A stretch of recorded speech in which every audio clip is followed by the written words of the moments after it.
I think don't be too concerned about like who's he hanging out with lah. Because as social creatures, we'll find our new group of people, whether is it fellow retirees or what. Some will nobody want to listen to you. Go on to YouTube and talk lah. You confirm will find people that will listen to you, and so that's not a big concern.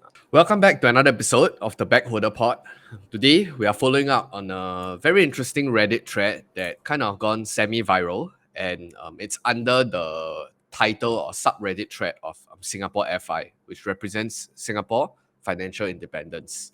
So specific to this follow-up, I think I just wanted to extend the discussion around the table and also to get your opinions around this idea of financial independence and also maybe this specific case study, which I found it quite interesting. So the title goes, A Simple FIRE at 41. So FIRE means financial independence, retire early. So at 41 years old, he basically had a chat with his friends, and this is his outline of his plan. So he said that he left his full-time job in this year, earlier this year in June, and he adjusted to a new routine of life. So this is his current asset plan, I guess, if you want to put it that way. He has 255K in ordinary account, CPF.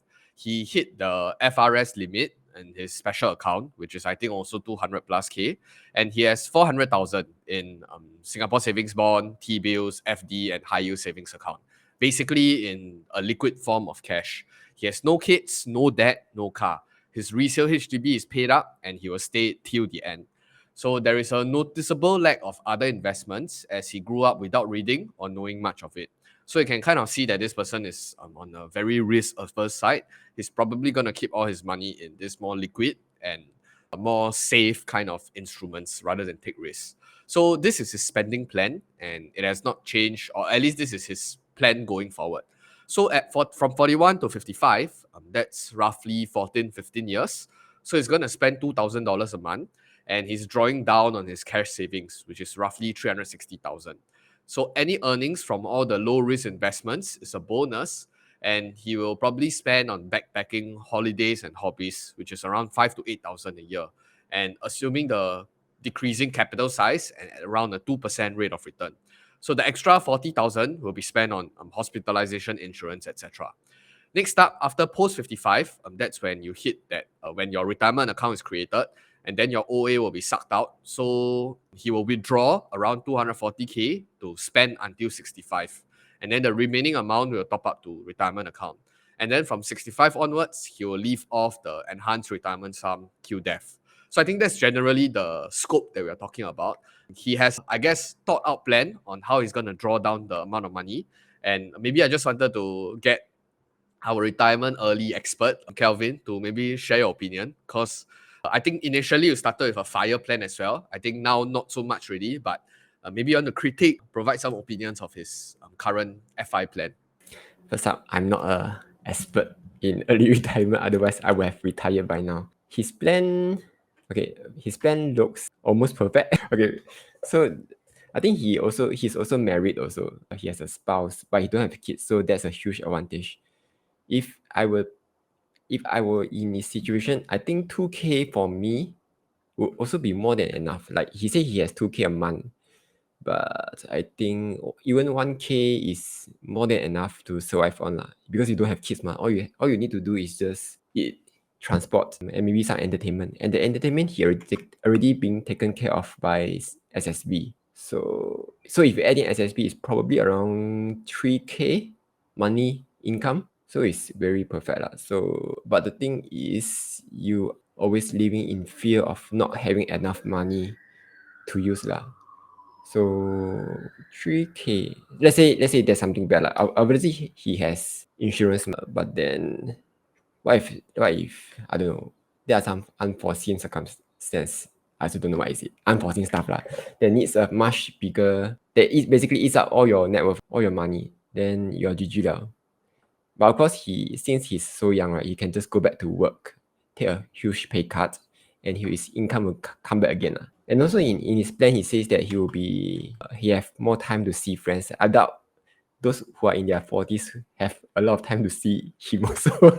Yeah, because they will have to either work, so the free time is at night. Then at night they have kids. So probably his friends is also the kind who retire super early lah. So I think this is quite doable, especially if you move overseas also. Then you can also rent out your HDB, like that Jean girl move to Bali, fully subsidized holiday already, all the way until retirement. So I think this plan is definitely doable lah. But just be careful that of unknown risk which can wipe out your net worth. Bunti? Okay, if I were to comment on his situations, right, I think first thing is that he have done few things right, very right. And then there's also one thing I want to comment on the negatives or critical sides. So start with the good part. I think the part he's doing well is that I can tell just from all the financial that you quoted, right? He's having high saving rate because he mentioned that his HDB is fully paid, so no more house installment to pay, and then no kids. No kids means that you basically fast track your retirement by 20 years already, maybe even 30 years. So if you don't have kids, right, and the spouse is also working, which he also mentioned in the post, I think when it comes to financial planning, it's really like you're as if planning your retirement just on yourself. Basically, to like you and your spouses, just take care of yourself is enough already. You don't have to think about like take care of the kids and so on. So I think that one really helped in terms of planning for all this retirement. And then I think his all this high saving rate also probably comes from high income. I think he also mentioned in the post that he's earning quite a high salary. He's earning 20K. Yeah, so that was quite good. So I think that's why he's able to save up so much money in all the CPF, in all the safe investments. That's quite commendable. The part that I don't think I agree with his approach is that he's essentially not investing at all. He's having money in CPF, in all these, high yield saving accounts, but this kind of like high interest rate environment, right? We know it's going to end soon. So if you stop working now and he's only 41 years old, right? Imagine he live for another 50 years. Just imagine how much inflation will eat up the purchasing power of all the money that he has currently. So I think that's put his plan into kind of risk. Basically, it's running the risk of hyperinflations, and then not just hyperinflation, right? Just a normal high inflation is enough to erode most of his purchasing power already. I think that's the only thing that he need to take care of. The problem is that if he's going to learn about investing, doing, let's say, put money into stock market, I think this is recommended for those who is still earning money, because you still have fresh income coming in, saving, and then you can just deploy. If market down, it's fine for you. But for his situations, right, the moment he stop working, right, it's very hard to put his money into risky investment already. So I think that's something that he has to consider. And then lastly, I also want to ask you all whether you all know about this or not, because he mentioned that he have 200K plus in OA, right? I don't know how much interest is he earning. Is this the 2.5% that he's earning, or actually just use the OA funds to invest some other higher yielding investments, for example, like T-bills? I'm not sure whether he mentioned that or not. Just want to raise that, see you all have more info or not. I think he keeps it in OA. He's not investing it at all. So 2.5%. Yeah. So I think that's the first thing that he's wrong already, because he can actually put the money in T-bill, right? Maybe not now, because T-bill already came down quite a fair bit. But what happened in the past 1 year or so, right? When T-bill was quite high. Eric? I was looking at the plan. I think it all sounds very good and dainty until maybe if, let's say, you think about the fact that the Fed is going to lower the interest rate. I think tonight, right, they're talking about it. So I'm not very sure if the T-bills and all the FDs will sustain this kind of rates, interest rate, for him to sustain like a 2%. If anytime there's a little bit of a crisis in the economy here and there, the Fed might actually aggressively cut the rates, and then all these so-called quote, very high interest rate savings instruments, the banks can adjust them very fast downwards to close to zero. So again, then the plan, there will be a spanner thrown into his works, right? Because he planned for high interest rate out of his 400K. Yeah, then he can get the 2K kind of payout. But if let's say the interest rate drops drastically, then I don't know what's the backup plan. Yeah, so that is a little bit of a concern there. I mean, he can always just withdraw the cash, not the interest, just the cash. But then, like what Kelvin and Bunti pointed out, then there's no like backup plan. Yeah, so once something bad strikes, particularly I would think like maybe not from 40s, maybe from like 55 to 65, right? That will be the age where a lot of medical issues will come up. Yesterday, I just went to do my root canal. Wow, easy, 1 hour, 1,006. So yeah, so this kind of things will come out, your teeth will crack, and then this kind of thing, as far as I know, right, corporate insurance doesn't cover the crowning, all that thing. So the root canal, maybe you can claim if you got dental insurance, but the crowning, they say it's for aesthetic, so they don't let you claim. So all this kind of thing is like, wow, a few thousand here, a few thousand there, and then you got to pay for those preventive measure. The night guards that they let you put in your teeth. Yeah, that's another $500. It all adds up pretty fast, and I don't think I'm at the age where a lot of things are breaking down yet. So if you reach that kind of age, then I think you really need to have a pretty good buffer. And if let's say he fires so early, right, it's gonna be pretty hard to go back into the job market, because like the employer will say, 10 years, you never do anything. Yeah, actually, this one also the point I wanted to have pushback on Kelvin's. He mentioned that, let's say, some years down the road he wanted to go back to work, right? Then he can just go back to work, right? I think this is true. Let's say if he's having a break for let's call it like 6 months, 1 year, 1.5 years, and then he wanted to go back, right? I think that one's still okay, because whatever knowledge that you have, right, within 1 or 2 years is still relevant. But if you stretch slightly longer, right, let's say 3 years, 4 years, 5 years, right, I think it's very hard to go back already. First thing is that the age will not be 41 anymore. It could be 44, 45. That's add up. And then the other thing is that your knowledge will become, less relevant. People already adopted AI. You don't know all about the new stuff that's coming, right? So that part gone already. And third part, right, I think the things that affect the most, right, is actually the employer, right? They might have some concern on your motivations. Because imagine someone who already work for, let's say, 10 years, 15 years, right? These are the group of people that still so-called climbing the ladders. At least they have all the commitment, they have all the bills to pay, right? So you can expect them, you hire the persons just continue to work. But you hire someone who already thought about like retirement and then actually stop working for 1.5 years. I think the concerns coming from employers is like, am I able to motivate this guy continue to work? If not, he come back work for 1 year and 1.5 years, the person is already like, okay, I've tried the so-called retirement, relaxed kind of free lifestyle. Can I actually, go back to the same, attitude of like just work very hard now? So I think that's the part that, given a choice, right, employer will stay away from hiring people like this now. So I think that one need to pay attention. So I think that there might be a risk that whenever he want to go back, he's not able to do so. Yeah. I'm more curious about Jiking, like because Jiking is the closest to be able to achieve this. He don't plan to have kids. He has 10 plus more years to go. His income will definitely surpass 20K. And you can assume Jiking to have investments because he's all in into just kidding. Yeah, but Jiking, if you have like 600K total assets, will you retire like him? I think it's- Even if you don't plan to retire with him, like your income, your expense will definitely be quite low. So why not retire like him? I think this number is a bit too tight. I actually looked at his history, right? So just to share a little bit, right? First 3 years he was earning 2.5K a month. 3 to 5 he's earning 3.5K. 5 to 8 4.5K. Year 9 to year 10 5.5. Year 11 to year 12 7K. Year 13 to 16 11K. Year 17 18 it bumped up to 20K and he quit at 20K. Truth be told, you think about it, right? He himself say that I think he did talk about like whether he's being stressed, he has a very high level of responsibility, etc., etc. But you see, he said that he has a very low maintenance lifestyle, meaning he can spend $1,000 a month. So if he worked for 1 more year, that's 240,000 in income, and he spent $1,000 a month. So it's 240K. I give him 40K a year lah. So means he maybe can save 200K if he stay on for 1 more year. And that 200K is 1/3 of his cash savings, which is 600 today. So it makes me a bit, unless the work every day I drag myself and I feel like killing myself, like when I go to work.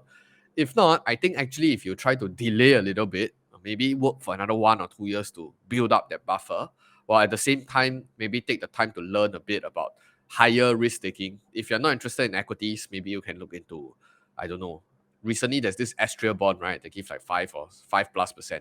Maybe you can try to bump up the rate of return by a bit while still working an income. That's why you have that buffer to take a little bit more risk.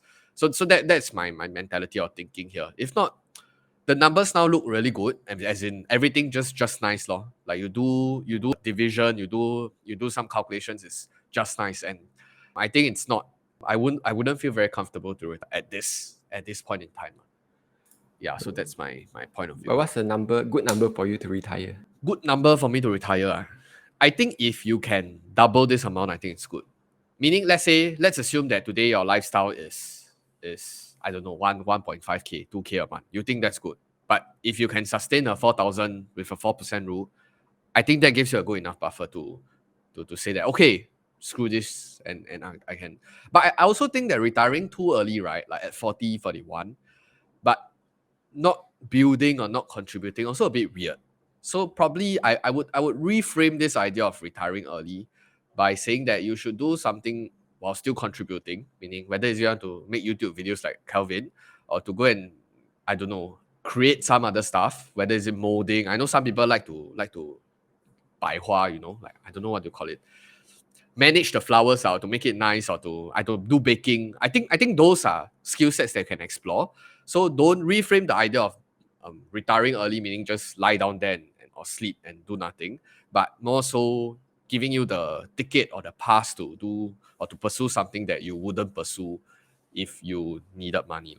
So that's just my perspective on this. Actually, he got what? He says he want to spend time with friends who during lunchtime. Yeah, not laughing at him. Yeah. I mean, that's the only time he can meet the friends. Then he has family time because his wife is also working. So my family time is at night. After that, he's playing games. So these are the things that he enjoys. So I think that I'm okay. I'm okay with that. Not that he needs to my permission or what. But I just say that, like, for chicken, actually you don't really need. I just playing devil's advocate lah. You might not even need to work that long. Like even at 30 years old, once you get your HDB, you straight away rent it out for maybe 2.53k. And you go live in Bali, boom, you can straight away retire for the rest of your life for 50 years. It's definitely doable, right? Like, plus the HDB is sort of inflation proof. So basically, like when the rates go high, you can go and charge higher rents. When the rate goes low, the rent also goes low. So it sort of compensate with the whatever inflation rate is going on. So why you keep wanting me to go Bali to stay? I want to stay. I want to go back reservist. I want to protect the country. Correct or not? No lah. As in, I think there are different considerations here, but I would still try. I mean, I don't mind or I don't reject the idea of traveling, meaning to go to a place and then live like the local for, I don't know, 2-3 months. Considering there's a visa requirement, so you fly here and there lah. I don't reject the idea, but I think basing out of Singapore, when your family and the people that you're close to is still here, I think there is still, unless you say that I have no one else lah, like no other direct connections, and only left me and my wife, and I have no kids, and I don't need to care about like education and whatnot, then okay lah, why not? But in the foreseeable, I think 20 years, probably not. Hopefully everything is fine and everybody's still around.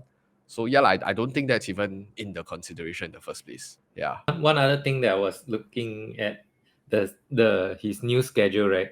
He says meeting up friends, ex-colleague, ex-clients for lunch. I don't know, like after you retired and not actively working, I don't know, like what's the topic in common?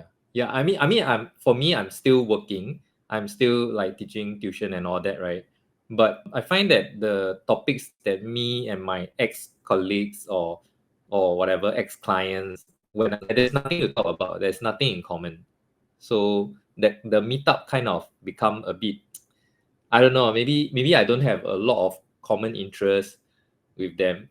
But I'm just thinking, like, you want to meet your ex-colleagues, ex-clients, like what was the relationship in the first? You're not friends with them, like it's a work relationship. So if you're not working, then you meet up with them, then they rant about, oh wow, my workplace, the boss, this and that. Then you'll be like, after a while, this kind of conversation will dry up. So I'm just thinking, like, practically this is not like a sustainable kind of routine. You will find that it's hard to relate to all this. Because I think be honest lah, when we meet up with friends, I think most of the things that we talk about, let's say gossip things, right? You gossip about workplace, about co-workers, talk about companies, work environment, all these things, good and bad lah. You just speak about all these things, even if it is not so interesting, but at least the receiver end, right? They can appreciate, they can understand your situations because we are all working. And usually when we say we meet up with friends, I think most likely those friends are, for example, like same industry or working in the same place or Singapore. So you talk about gossip about Singapore stuff, people will understand, people will know, right? But once you retire, first thing is that you don't have interesting things to share about because your day become like kind of boring already. Like even you play game, right? Like for example, Kevin, you play games. Let's say when you meet up with your friends, will you talk about the game that you just played, right? Wow, this morning I played this game, super fun. Your friends also cannot relate. So I think slowly you will stop meeting up because it's not fun anymore. I think that's a challenge. Actually, this one I beg to differ a bit because if you have went to cafes, I don't know, like I think Punti went with me and Darren to some cafes, right? I also forgot what art cafe was it. You will see that the people there are actually super relaxed. They walk the dogs, they push their kids. Yeah, they got kids. Yeah, but they're basically Amor because Amors are the one who can afford to do this. So when you retire, you go to all these cafes to relax, right? You will meet a different group of people who have also retired and free enough to walk their dogs, push their kids. So you won't be sticking with your friends. Like even after I quit my job, more like my boss sort of fired me. I'm not really in contact with my rest of my old ex-colleagues really. So it's a whole bunch of friends lah. So people from YouTube, from the media, all this kind of thing. So when you retire, you also meet people who retire lor. So yeah.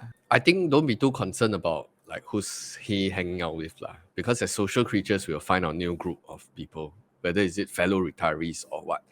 Some will nobody want to listen to you, go on to YouTube and talk lah. You confirm will find people that will listen to you, and so that's not a big concern.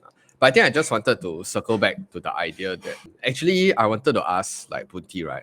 Your whole asset worth is probably more than this whole base like times 2 or times 3. Are you interested in why are you not interested in retiring early, or has that not crossed your mind before? Not able to because like I say, one kid is already pushed back a retirement by let's say 20 years, right? So I get 2 kids. So initially I planned to retire by 45. Now it's become like 85. So Just you because had of 2 kids. so you had planning of retiring at 45 lah. No, if no kids, definitely can. Okay. Yeah. Really got so jialat to push back by 20 years. I thought that because they're already quite of age, they're like 10, right? Or something. I remember it's around that range. Yeah. So it means that you just need to sustain them until they go army, which is another 8 more years. And considering your portfolio building with 10x NVIDIA, right? I think it's quite fast that you'll reach your goal though. Especially with a low burn rate. Every 3 years, 10x. Wow. No, I think it's just how we talk about this person, right? That share about his net worth, he planned to retire. And then we talk about like you need buffer, okay? Because of like medical, inflation, all these things, you need a lot of buffer. And then you just imagine that instead of me buffering for myself, I need to buffer for my kids, and then I need to buffer for my spouse. So it's like how many layers of buffer, right? So cannot be done on. So just continue to work, which is good. I think stay productive. I think it's good for mental health also. I think if I stop working, my mental health will be even worse. But you can retire, go live at Bali. I never visited Bali before. I don't think whether I will. I don't know whether I would like it or not. Jean is there, can find her. Actually, Kelvin is the most well poised to retire in Bali, don't you think so? Because your work doesn't need you to turn up at the office. You just film in Bali, and then the background is so much nicer. Then my kids, Huh? Your kids moved with you, International school. Yeah, then my you cost can will go up. you can do international school until like the OA level, then bring them back and then send to uni. Is that the case? I heard that's what a lot of people do. Like digital nomads. yeah. You're most well poised one. Yeah. And then you can promote the international school, promote this kind of lifestyle, right? Then the international school fee also become free already. Sponsored. Kelvin, idea. No idea. You tell everyone to do it, then ask you to do it. No. But this idea of a rat race, right, is very interesting actually. Like a lot of people keep saying they want to exit the rat race, right? So Eric, when you were in the rat race, do you ever felt like you want to faster retire early? Was this also part of your plan? No, and never. I never thought I was in a rat race when I was in a rat race. I don't know whether does that make sense. Like people keep on saying that, oh, you're in a rat race, you're in a rat race. But when you're racing, you don't really pause and reflect that, am I a rat in a race?